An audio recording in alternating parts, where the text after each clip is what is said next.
Hi, everyone. I'm David from the podcast team at I-Fal, the English learning app you know and love. It's great to have you here with your coffee or tea, and today we have a few interesting local stories in simple English. Let's jump right in. First story. Noa Shechter is the new director of the Semta Theater. After 26 years, the old director, Frank, retired, and now Noa Shechter will run the place. So what does that mean? Well, a theater needs a leader who can choose plays, work with actors, and plan events. Noa has some big shoes to fill because worked there for a long time and built a strong audience. But Noa is young, creative, and ready to bring fresh ideas.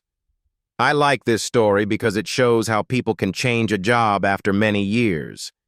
In our own lives, we also move on from one stage to another. Maybe you start a course, finish it, and then choose a new path. Or maybe you finish high school and begin university. Change can be exciting but also a little scary, and a good leader can make the change feel smooth. If you ever want to talk about this in English, you can say, "I'm looking forward to new opportunities," or "I'm a bit nervous about my new role." Both are very natural.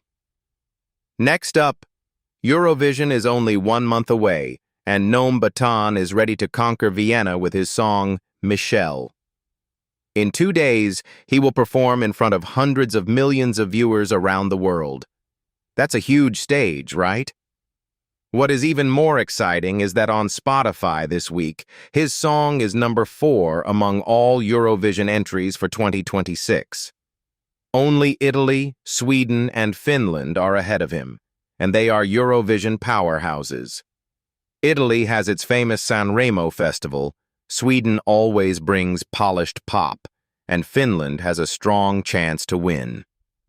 I find this so fun because Eurovision is a mix of music, culture, and friendly competition. You can learn English lyrics by listening to songs, and you can practice words like performance, audience, and final.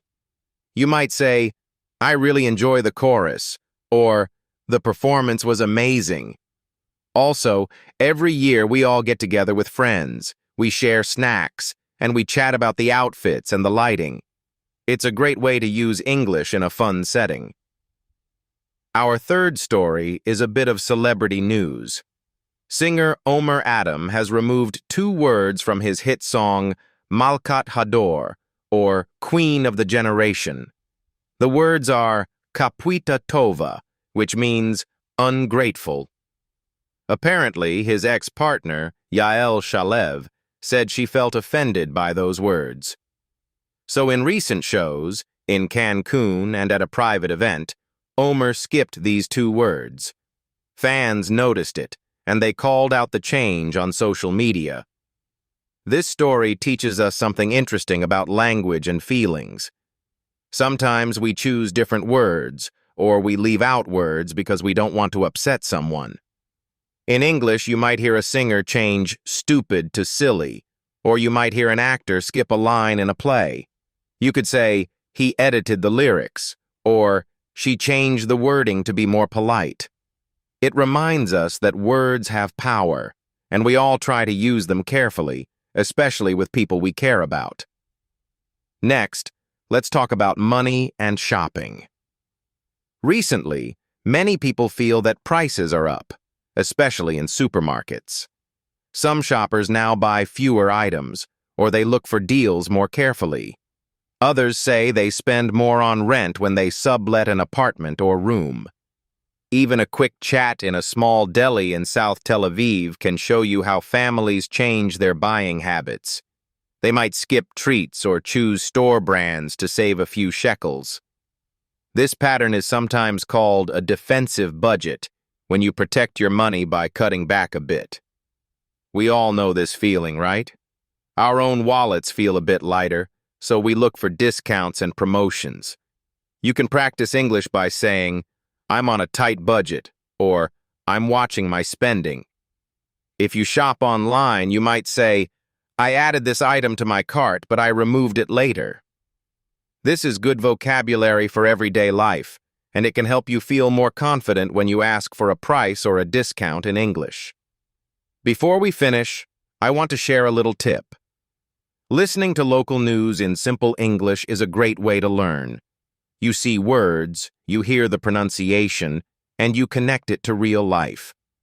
If you have a favorite story or a local event, try to read a short article and then say a summary out loud in English. Record yourself on your phone, and then listen again. You will notice your fluency improve in just a few tries. That's all for today's episode. I hope you enjoyed our summaries and our warm commentary from Tel Aviv. I loved sharing these stories with you, and I hope they help you practice new words and expressions. Thanks for joining me, David from I-Fal. I enjoyed helping you learn some English today. Don't forget, with the I-Fal app, it's only 20 shekels per lesson. See you next time, and bye for now.